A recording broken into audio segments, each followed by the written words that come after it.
मेरी कहानी। मैं इसके ऊपर ज्यादा नहीं जाऊंगा, सिर्फ इतना ही मैं आपसे बात करना चाहूंगा कि मैं ना इस बिजनेस में सुरेंद्र वत्स जी को सबसे ज्यादा फॉलो करता हूँ। और मैंने जब आरसीएम शुरू किया था उस समय बताया गया था कि डुप्लीकेशन का बिजनेस है। किसी भी एक अपलाइन को आप अपना रोल मॉडल मानो और वो जो करते हैं वो आप करते जाओ। तो वत्स साहब जो जो करते थे वो मैं करता था। वो जिस तरह काम करते थे, जिस तरह बोलते थे, जिस तरह वो आरसीएम में सीरियस होके समर्पित होके लगे रहते थे, उसी तरह सारे काम मैं भी करता था। लेकिन उनमें और मेरे में एक डिफरेंस था, वो मैरिड थे और मैं अनमैरिड था। उनकी शादी हो गई थी और मेरी शादी नहीं हुई थी।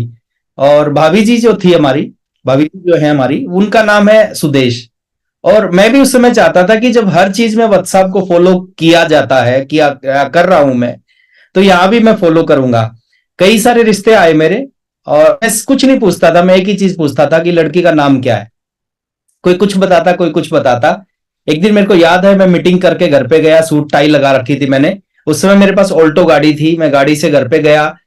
रात के 8 बजे का टाइम था। मैंने देखा सामने एक व्यक्ति बैठे थे, उन्होंने कंबल ओढ़ रखा था और आते उन्होंने मेरे से बात करना शुरू किया। बातचीत हुई, बातचीत होने के बाद मैं समझ गया था कि ये किस लिए आए हैं। मैंने जाते जाते उनसे पूछा कि लड़की का नाम क्या है, और उन्होंने जाते जाते बता दिया कि लड़की का नाम सुदेश है। और उसी टाइम मैंने अपने मन में फाइनल कर लिया था कि फिर तो रिश्ता फाइनल है।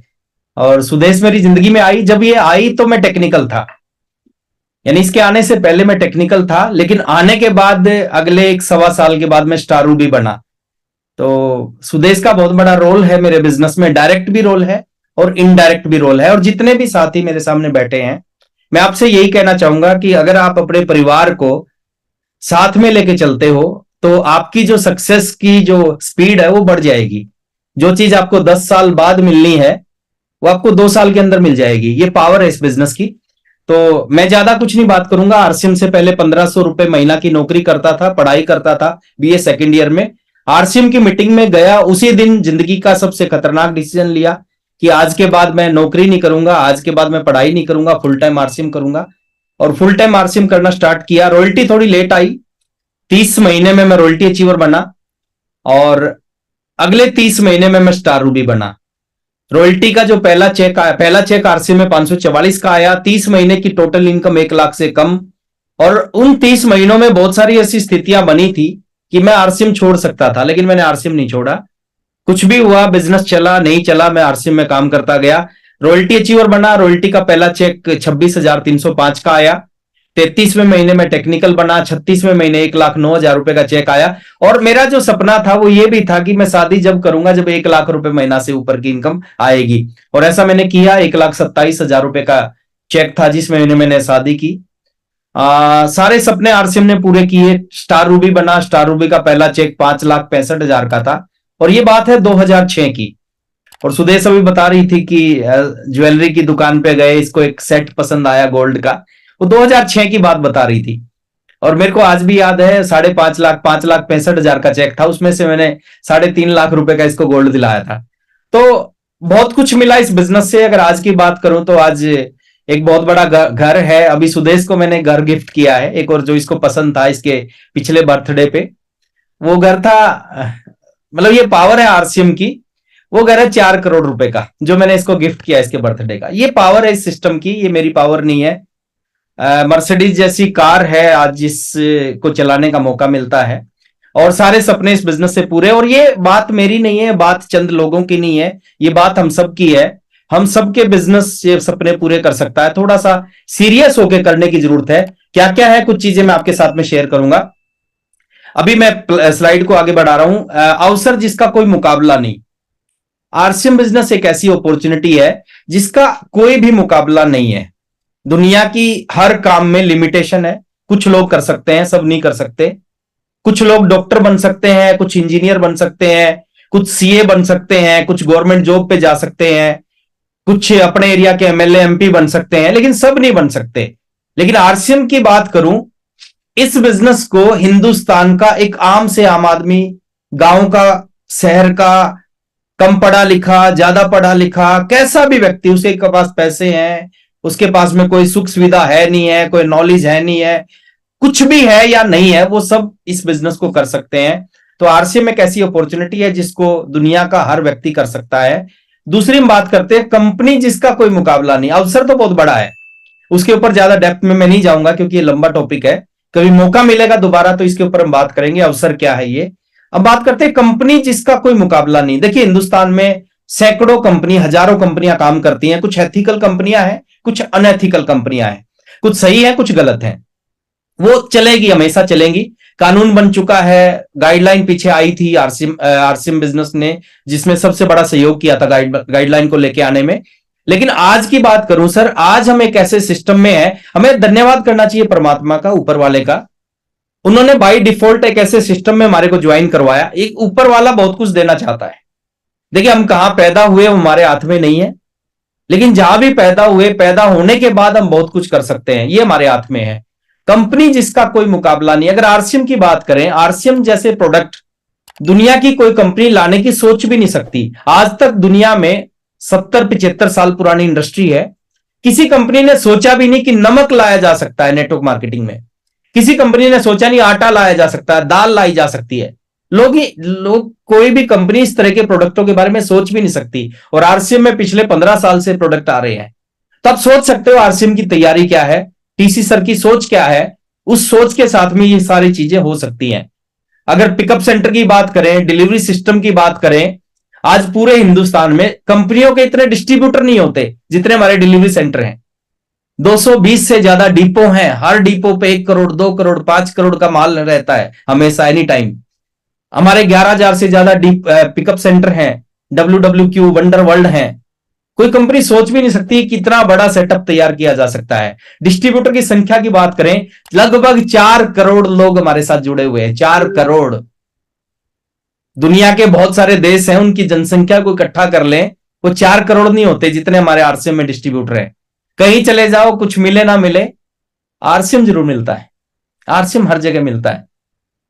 तो बात करें इंफ्रास्ट्रक्चर की, बात करें आरसीएम वर्ल्ड की। अगर आप आरसीएम वर्ल्ड में गए होंगे, आप में से बहुत सारे साथी गए होंगे, जो नहीं गए हैं वो एक बार जाके जरूर देखना। WFDSA की साइट पे आप जाना, 444 कंपनियां रजिस्टर्ड हैं। WFDSA की साइट पे 444 कंपनियां रजिस्टर्ड हैं। 444 कंपनियों में से 443 कंपनियों के ऑफिस को अगर हम इकट्ठा कर लेते हैं, सबके ऑफिस को हम एक जगह इकट्ठा कर लेते हैं और उसके सामने अकेले आरसीएम के हेड ऑफिस को रख देते हैं, तो मैं पूरे प्राउड के साथ कहता हूं सर, अकेला आरसीएम का हेड ऑफिस उन 444 कंपनियों के ऑफिस से बड़ा है। टीसी सर की सोच के बारे में बात करें, क्या क्या बात करें सर। एक ऐसी कंपनी जिसका कोई भी मुकाबला नहीं है। ना तो आरसीएम जैसा पहले कभी बना है, ना आरसीएम जैसा पहले आगे कभी बनेगा। सिर्फ थोड़ा सा इस विजन को लेके आना है, तो इसका कोई मुकाबला नहीं। दुनिया में 2 तरह के लोग होते हैं। किस तरह के लोग होते हैं? पहले वो लोग होते हैं जो मिलता है उससे खुश रहते हैं, संतुष्ट रहते हैं। 2000 मिल गया तो उससे खुश, नौकरी मिल गई तो उससे खुश, खेती कर रहे हैं तो उससे खुश। वो कभी भी नया करने का प्रयास नहीं करते। लेकिन कुछ लोग हैं जो जिंदगी में अलग करने का प्रयास करते हैं। और मैं आपसे एक सवाल पूछता हूं, आप में से कोई भी एक माइक ऑन करके जवाब देना। दुनिया में इतिहास कौन लोग रचते हैं? जो संतुष्ट लोग होते हैं वो इतिहास रचते हैं, या कुछ बड़ा करने का प्रयास करते हैं, कुछ अलग करने का प्रयास करते हैं, वो लोग इतिहास रचते हैं? कुछ अलग करने का जो प्रयास करते हैं। सेकंड टाइप के जो लोग हैं ना, जो कुछ अलग करने का प्रयास करते हैं, वो लोग दुनिया में इतिहास रचते हैं। संतुष्ट लोग कभी। जिसने बल्ब का आविष्कार किया उसको आप देखो, जिसने हवाई जहाज का आविष्कार किया, कंप्यूटर का आविष्कार किया, इलेक्ट्रिक व्हीकल का आविष्कार किया, तो कौन लोग हैं? वो कुछ अलग करने का प्रयास करते हैं, वो वही लोग हैं। थोड़ा सा आगे चलते हैं। आज का मेरा जो टॉपिक है वो है, अगर चाहिए मोर तो बन जाइए कोर।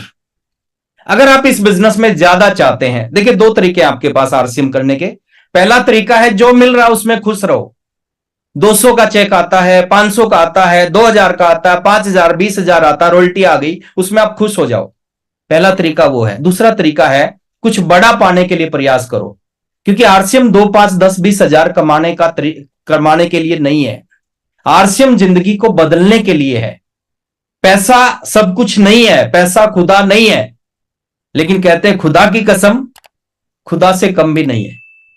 दुनिया के सारे काम पैसे की वजह से रुक जाते हैं और दुनिया के सारे काम पैसे से पूरे होते हैं। तो अगर चाहिए मोर तो बन जाओ कोर। अब कोर क्या है? कुछ लोग सोच रहे होंगे आपके बीच में से कि शायद कोर लीडर के बारे में बात कर रहे हैं। नो, कोर का मतलब कोर लीडर नहीं है, कोर का मतलब टेक्निकल अचीवर नहीं है, कोर का मतलब रॉयल्टी अचीवर नहीं है। कोर का मतलब मैं बता रहा हूं, कोई भी डिस्ट्रीब्यूटर, कोई भी एक साधारण व्यक्ति, एक आम आदमी इस बिजनेस में जुड़ के अगर उसके अंदर कुछ छोटे छोटे गुण आ जाते हैं, कुछ छोटी छोटी क्वालिटीज आ जाती है उसके अंदर, उसको हम कोर लीडर बोल देते हैं। और बोलना चाहिए और बोल देंगे। और ऐसे व्यक्ति इतिहास रचेंगे इस बिजनेस में। आप में से जो भी साथी मेरे सामने बैठे हैं, हो सकता है आज किसी का बिजनेस 5,000 हो, 10,000 हो, 20,000 हो, लेकिन आगे कुछ गुण उसके अंदर आ गए, जो गुण मैं बताऊंगा, तो आने वाले समय का वो रॉयल्टी अचीवर होगा, उसके कुछ दिन का बाद का टेक्निकल होगा, उसके कुछ दिन बाद का वो एमराल्ड बनेगा, उसके कुछ दिन बाद वो स्टार रूबी बनेगा, उसके कुछ दिन बाद वो सफायर और डायमंड बनेगा, अगर वो गुण उसके अंदर आ गए। और गुण नहीं आए तो जो चल रहा है वो चलता रहेगा, है ना, उसको तो कोई हटा नहीं सकता। तो हम बात करते हैं कोर के अंदर मेन 7 गुण हैं जिनके बारे में मैं आपसे बात करता हूं या बात करूंगा। कौन से गुण होने चाहिए? पहला गुण होना चाहिए, आज आप कहां हैं, आज आपका बिजनेस कितना, आज आपका लेवल इनकम कितनी है, उससे कोई फर्क नहीं पड़ता। मैं फोटो देख रहा था कल परसों, एक वीडियो देख रहा था, उसमें एक लीडर फोटो दिखा रहे थे बराक ओबामा की। उसने कंधे पे एक घास का बोरा उठा रखा है और अगली फोटो में उन्होंने दिखाया कि वो यूएसए का प्रेसिडेंट बन गए थे। तो घास के बोरे उठाने से और प्रेसिडेंट बनने तक का सफर, यूएस के प्रेसिडेंट, दुनिया का सबसे शक्तिशाली देश का प्रेसिडेंट, अब वो क्या थे उससे कोई फर्क नहीं पड़ता, वो क्या बनना चाहते थे उससे फर्क पड़ता है। तो इस बिजनेस में भी कोई फर्क नहीं पड़ता आज आप कहां हैं, आज आपका बिजनेस इनकम कितनी है, आप बनना क्या चाहते हैं उससे फर्क पड़ता है। पहला गुण आपके अंदर होना चाहिए हार्ड वर्कर, कड़ी मेहनत। देखिए 2 तरह के लोग हैं दुनिया में, कुछ लोग वर्क करते हैं और कुछ लोग हार्ड वर्क करते हैं, दोनों में अंतर है। वर्क करने से क्या होगा? वर्क करने से दाल रोटी चलेगी, आप पेट भरेगा, सपने पूरे नहीं हो सकते। सपने किसके पूरे होते हैं? जो हार्ड वर्क करते हैं। 9 to 5 जो लोग काम करते हैं ना, वो केवल दाल रोटी चला सकते हैं, अपने बच्चों को सरकारी स्कूल में पढ़ा सकते हैं, साइकिल, छोटी सी कार खरीद सकते हैं, एक छोटा सा घर बना सकते हैं। लेकिन जो लोग 9 to 5 करने के बाद 5 to 9 फिर काम करते हैं, वो जो 5 to 9 वाला जो टाइम है ना, वो आपके सपनों को पूरा करता है। 9 to 5 पेट भरेगा और 5 to 9 जो बाद का जो काम है ना, वो सपनों को पूरा करेगा। अब आपको देखना है आपको सपने पूरे करने या पेट भरना है। अगर पेट भरना है तो 9 to 5 काम करते रहो, पेट भरेगा। लेकिन अगर आपको सपने पूरे करने हैं, देखिए मर्सिडीज चलाने का मजा किसको आएगा? जिसके पास मर्सिडीज होगी। कल हम अपनी सिस्टर के घर गए थे भैया दूज के ऊपर में, तो मेरा बेटा अभी वो 17 साल का है, उसका लाइसेंस नहीं बना, लेकिन कुछ देर के लिए उसने मर्सिडीज चलाई, है ना। वो मजा ही अलग है, उसको फील किया जा सकता है। तो ये सारी चीजें मैं इसलिए बता रहा हूं, ये सारी चीजें कब आएंगी? जब आप वर्क से कुछ एक्स्ट्रा करना शुरू करोगे। सारी दुनिया काम कर रही है, आप भी काम कर रहे हो, तो जो दुनिया को मिले वो आपको मिलेगा। लेकिन आप दुनिया से कुछ ज्यादा करोगे तो आपके सपने पूरे होंगे इस बिजनेस में। तो वर्क नहीं करना, क्या करना? Hard work. वर्क और हार्ड वर्क में एक अंतर होता है। जब आप थक जाते हो तो आप रुक जाते हो, उसको बोलते हैं वर्क। 99% लोग थकते हैं, वो रुकते हैं। और 1% लोग क्या होते हैं? थकने के बाद भी नहीं रुकते, वो उसके बाद भी चलते रहते हैं, उसके बाद भी काम करते रहते हैं, उसके बाद भी प्लान दिखाते रहते हैं, उसको बोलते हैं हार्ड वर्क। तो हार्ड वर्कर बनिए। सेकंड गुण आपके अंदर होना चाहिए, सेकंड क्वालिटी आपके अंदर होनी चाहिए, पॉजिटिव एटीट्यूड होना चाहिए। आपका जो 2 तरह के नजरिए होते हैं दुनिया में, एक होता सकारात्मक नजरिया, एक होता नकारात्मक नजरिया। अब नकारात्मक नजरिए वाले जो लोग होते हैं ना, उनको हर अवसर में भी कठिनाई नजर आती है, और जो सकारात्मक नजरिए वाले लोग होते हैं उनको हर कठिनाई में अवसर नजर आता है। आप इसके लिए कोई पैसे नहीं देना, इन चीजों के लिए, इन चीजों के लिए आपका लेवल बड़ा नहीं हो ऐसा कोई जरूरी नहीं है। पहले दिन से ये चीज आपके अंदर आ सकती है, और ये चीज अगर आपके अंदर आ गई तो आपको आरसीएम में बड़ा बनने से, टॉप अचीवर बनने से कोई रोक नहीं सकता। पॉजिटिव एटीट्यूड होना चाहिए आपका, आपका नजरिया सकारात्मक होना चाहिए। एक छोटी सी स्टोरी मेरे को याद आती है। टाइम कितना है मेरे पास में? सर और 15 मिनट। और 15 मिनट, ओके, थोड़ा फास्ट करता हूं मैं। एक छोटी सी स्टोरी याद आती है मेरे को। एक बार एक जूता बनाने वाली कंपनी ने अपने सेल्समैन को साउथ अफ्रीका के गांव में भेजा। साउथ अफ्रीका में बहुत सारे गांव हैं, गांव में भेजा, बोले कि आप सर्वे करके आओ कि हम साउथ अफ्रीका में जूते की फैक्ट्री लगाना चाहते हैं, वहां पे हमारा जूते की फैक्ट्री चलेगी कि नहीं चलेगी। वो सबसे बड़ा सेल्समैन साउथ अफ्रीका के गांव में गया, उसने देखा वहां पे कोई भी व्यक्ति जूते पहनता ही नहीं। वो वापस आया अपने हेड ऑफिस में, उसने कहा कि सर जो ये प्लान है हमारा साउथ अफ्रीका में जूता लगाने की फैक्ट्री, उस प्लान को आप कैंसिल कर दो, वहां पे कोई भी जूता नहीं पहनता। उसके मालिक ने दूसरे सेल्समैन को भेजा सेम सेम जगह पे, वो वापस आया, वापस आने के बाद बोले जी साउथ अफ्रीका में जो फैक्ट्री लगाने का प्लान है उसको फटाफट एग्जीक्यूट करो, उसको फटाफट लगाओ फैक्ट्री को। बोले वहां पे कोई जूते पहनता ही नहीं। और एक बार अगर हमने उन लोगों को बता दिया कि जूते पहनने के कितने फायदे हैं, आपके पैर में कंकड़ नहीं चुभेगा, कील काटा नहीं लगेगा, आपके पैर में जख्म नहीं होंगे, उसको काटने की जरूरत नहीं पड़ेगी, और एक बार उन लोगों ने जूता पहनना शुरू कर दिया तो सबसे ज्यादा दुनिया में जूते हमारे साउथ अफ्रीका में बिकेंगे। एक का एटीट्यूड नेगेटिव था, एक का पॉजिटिव था, सिचुएशन एक जैसी थी, लेकिन दोनों का जो नजरिया था वो अलग है, इसलिए उनकी सोच भी अलग होगी। तीसरा, ड्रीमर होने चाहिए, तीसरा व्यक्ति ड्रीमर होना चाहिए, सपने होने चाहिए, उसके टारगेट होने चाहिए, लक्ष्य पे फोकस होना चाहिए उसका। गुरु द्रोणाचार्य की बात याद आती है। गुरु द्रोणाचार्य ने दुर्योधन को बुलाया, पेड़ था, पेड़ की टहनी थी, टहनी के ऊपर एक चिड़िया बैठी थी, तो गुरुजी ने कहा कि दुर्योधन इस चिड़िया की आंख पे निशाना लगाओ। तो दुर्योधन ने आंख पे निशाना लगाया, गुरुजी ने उससे पूछा आपको क्या क्या दिखाई दे रहा है? बोले गुरुजी चिड़िया की आंख दिखाई दे रही है। बोले और भी कुछ दिखाई दे रहा है? बोले हाँ और भी दिखाई दे रहा है। बोले क्या? बोले चिड़िया भी दिख रही है पूरी। बोले और क्या दिख रहा है? बोले पत्ते दिख रहे हैं। बोले और क्या दिख रहा है? बोले टहनी दिख रही है, पेड़ दिख रहा है, आसमान दिख रहा है। तो उसने दुर्योधन को हटा दिया, बोले तू हट। अर्जुन को बुलाया, अर्जुन को भी सेम बात बोली कि चिड़िया की आंख पे निशाना लगाओ। अर्जुन ने चिड़िया की आंख पे निशाना लगाया और अर्जुन से भी सेम सवाल पूछा आपको क्या दिख रहा है? तो अर्जुन ने कहा कि मेरे को चिड़िया की आंख दिख रही है। बोले और क्या दिख रहा है? बोले और कुछ नहीं दिख रहा। बोले चिड़िया? बोले नहीं दिख रही। बोले पेड़ पत्ते आसमान? बोले कुछ नहीं दिख रहा। तो उसने कहा तीर चलाओ, और तीर चलाया और जाके सीधा लगा चिड़िया की आंख में। वो क्या था? उसका फोकस एक जगह पे था, उसका एक ही जगह पे फोकस था। हमें इस इंडस्ट्री में आने के बाद में हमारा फोकस रहना चाहिए आरसीएम बिजनेस में कामयाब होना, हिलना नहीं चाहिए। हमें क्या है, आरसीएम नहीं दिखता, बाकी सब चीजें दिखती हैं, शादियां दिखती हैं, फंक्शन दिखती हैं, पार्टियां दिखती हैं। वो सारे काम आप कर सकते हो 5-7 साल के बाद, स्टार, रूबी, सफायर, डायमंड बनने के बाद में आप कुछ भी कर सकते हो, आप फ्री हो जाओगे, लेकिन उससे पहले नहीं करना चाहिए। तो ड्रीमर होना चाहिए। और ड्रीम के बारे में एक चीज बोली जाती है, 5 तरह के ड्रीम टारगेट होते हैं व्यक्ति के, आप इनको नोट कर सकते हैं, काम आएंगे। 5 तरह के टारगेट होते हैं। एक होता है डेली टारगेट। डेली टारगेट मतलब आपको इस इंडस्ट्री में आने के बाद में आज 16 तारीख को सुबह लिख लेना चाहिए कि आज क्या करना है, किसको प्लान दिखाना है, किसको प्रोडक्ट शेयर करना है, किसको कॉल करना है, किसको मीटिंग में इनवाइट करना है। डेली का एक टारगेट बनना चाहिए। दूसरा होता है मंथली टारगेट। मंथली टारगेट मतलब नवंबर के बिजनेस का एक टारगेट आपका बनना चाहिए कि नवंबर में आपको क्या करना है, दिसंबर में आपको क्या करना है। तीसरा टारगेट होता है short term target. Short term target होता है 6 महीने से 1 साल के बीच का टारगेट। 6 महीने से 1 साल के बीच मेरे को कहां पहुंचना है इस बिजनेस में, वो एक टारगेट आपका बनना चाहिए। 6 मंथ टू 1 ईयर, 6 महीने से 1 साल के बीच का। एक होता है mid term target. Mid term target होता है 1 साल से 5 साल के बीच का टारगेट, कि 1 साल से 5 साल के बीच में मेरे को क्या चाहिए, मेरे को इस बिजनेस की किस पिन पे जाना है, कितनी बड़ी इनकम पे जाना है, कौन सी गाड़ी खरीदनी है, और जो भी आपके सपने हो सकते हैं। और एक होता है long term target. Long term target होता है मरने से पहले क्या क्या करके जाना है, कि जब चिता पे लेटे होंगे या दफना रहे होंगे हमें, उससे पहले कौन कौन से सपने पूरे करके इस दुनिया को छोड़ना है। तो ये 5 तरह के टारगेट आपके इस इंडस्ट्री में आने के बाद बनने चाहिए। नेक्स्ट चलता हूं, फोकस्ड।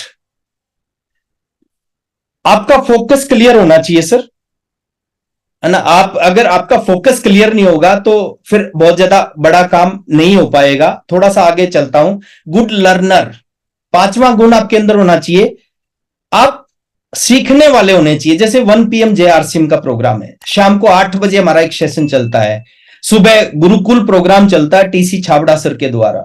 अगर आप सीखना चाहते हो, हमारे पास ये मौके नहीं थे, हमारे पास ये चीजें नहीं थी जो आपके, आप लक्की हो। हमें सीखने के लिए, इस तरह की मीटिंग अटेंड करने के लिए हमारे घर से 350 किलोमीटर दूर जाना पड़ता था।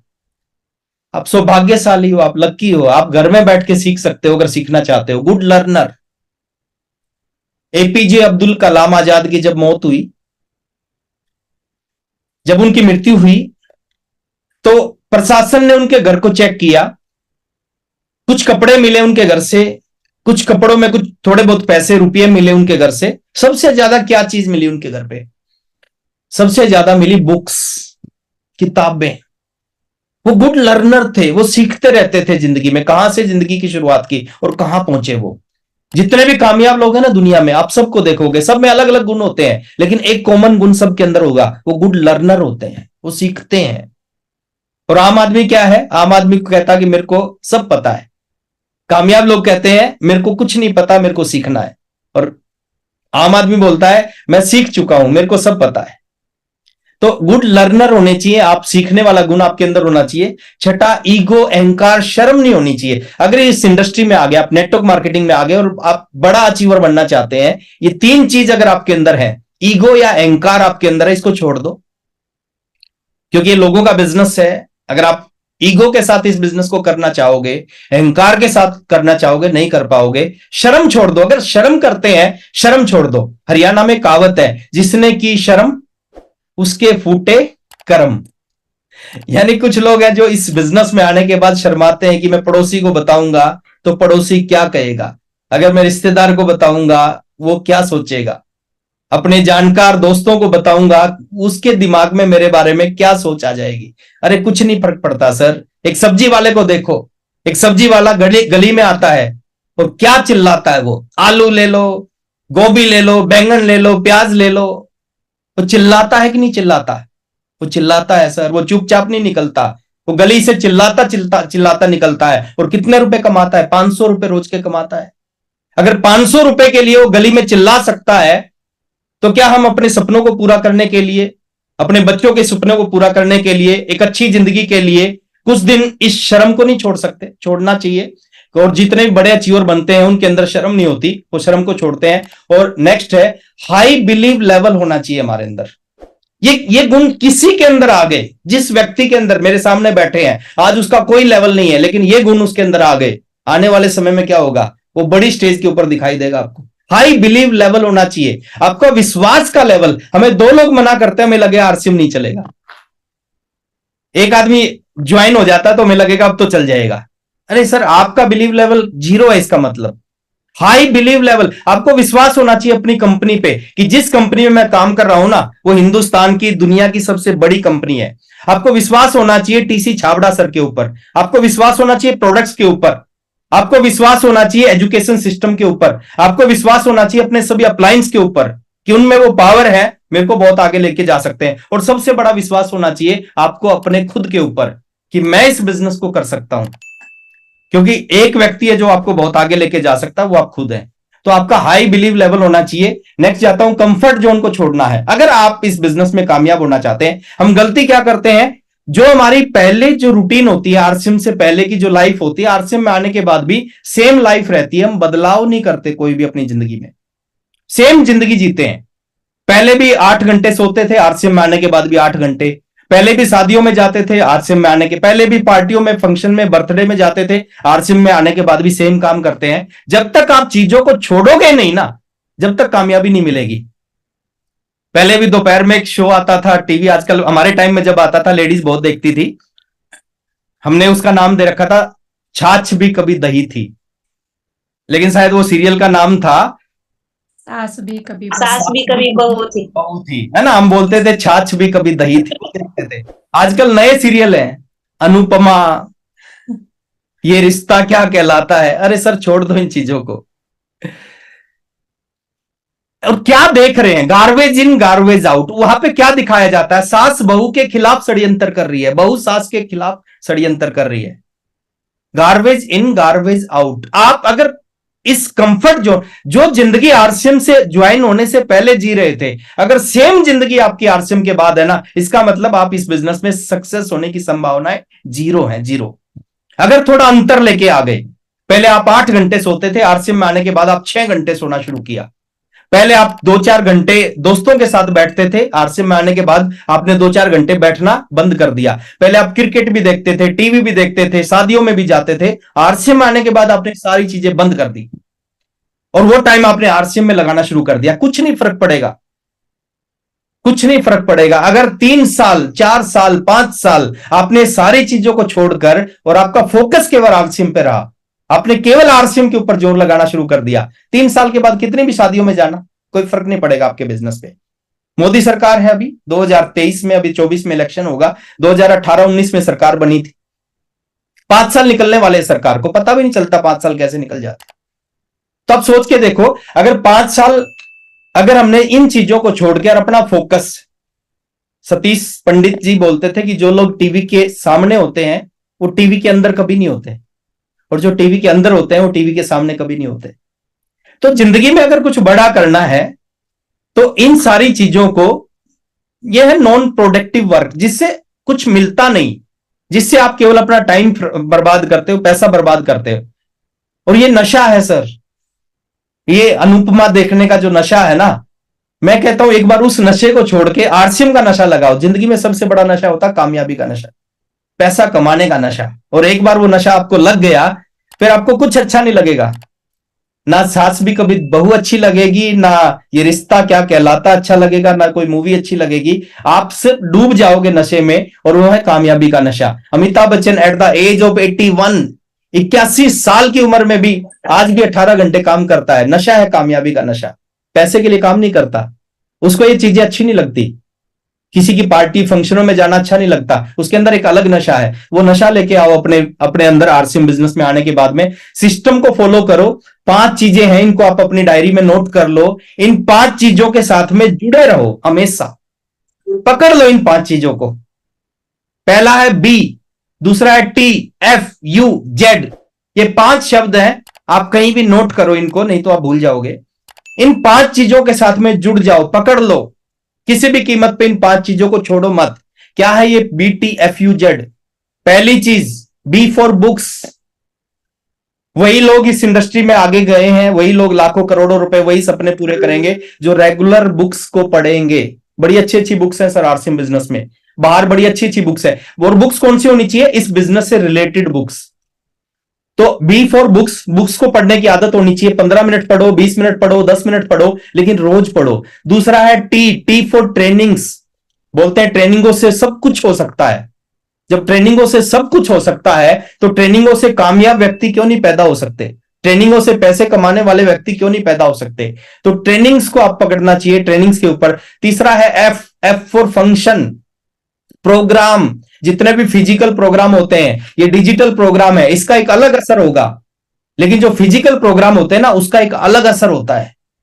तो एफ फॉर फंक्शन, एक सबसे बड़ा फंक्शन, अपनी डायरी में डेट नोट करो, 26, 27, 28 नवंबर। अगर आपने इस प्रोग्राम की प्लानिंग नहीं की है, अगर आप इस प्रोग्राम में नहीं आ रहे, तो इसका मतलब क्या है? आप पूर्व दिशा की तरफ मुंह करके पश्चिम में पहुंचने का प्रयास कर रहे हैं, जो कभी पॉसिबल होगा नहीं। आज तक जितने भी कामयाब लीडर हैं ना, जब से वो आरसीएम में जुड़े हैं, मेरे को नहीं लगता कि उन कोई भी एक ऐसा प्रोग्राम होगा जो उन्होंने इतना बड़ा प्रोग्राम मिस किया होगा। ये साल का एकमात्र प्रोग्राम होता है जो इंदिरा गांधी इंडोर स्टेडियम, जो हिंदुस्तान का सबसे बड़ा स्टेडियम है, प्राउड होना चाहिए। 3 दिन का प्रोग्राम है हमारा एनिवर्सरी का, तो वहां पे होने जा रहा है। इस प्रोग्राम की आप प्लानिंग करें। You for upline. अपलाइन क्या है सर? अपलाइन एक ऐसी चीज है जो आपको वो दिला सकता है, वहां पे पहुंचा सकता है जहां पे आप पहुंचना चाहते हो। तो उसको आप जरूर फोकस करो। और जेड, जेड फॉर जूम।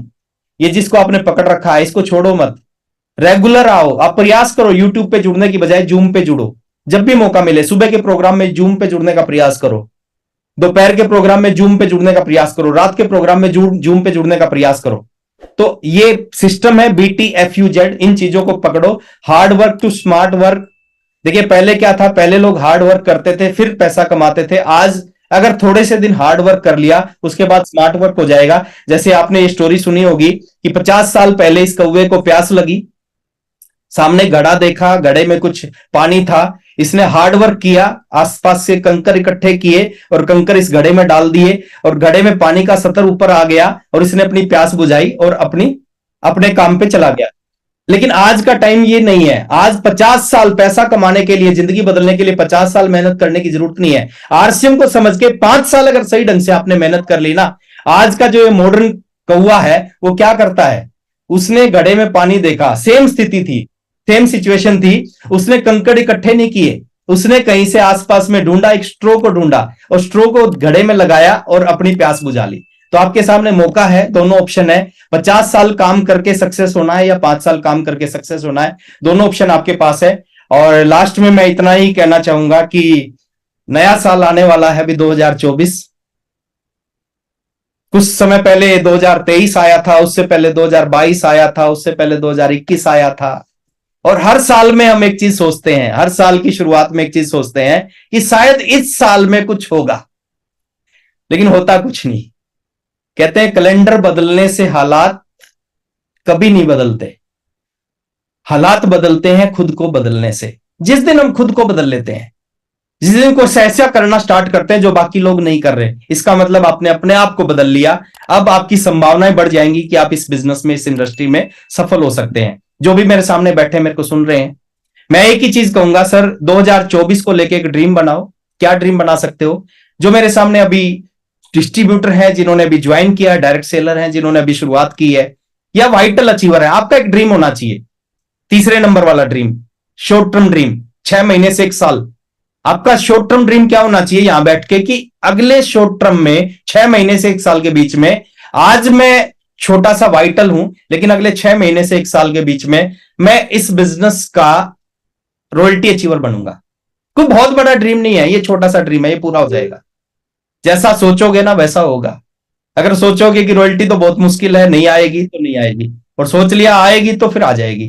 तो कुछ लोग ऐसे होंगे जो हमारे बीच में रॉयल्टी अचीवर बैठे होंगे, स्टार अचीवर बैठे होंगे, उनका शॉर्ट टर्म ड्रीम बनना चाहिए कि अगले 6 महीने से 1 साल के बीच में शॉर्ट टर्म में मेरे को इस बिजनेस का टेक्निकल अचीवर बनना है, 2024 में बनना है।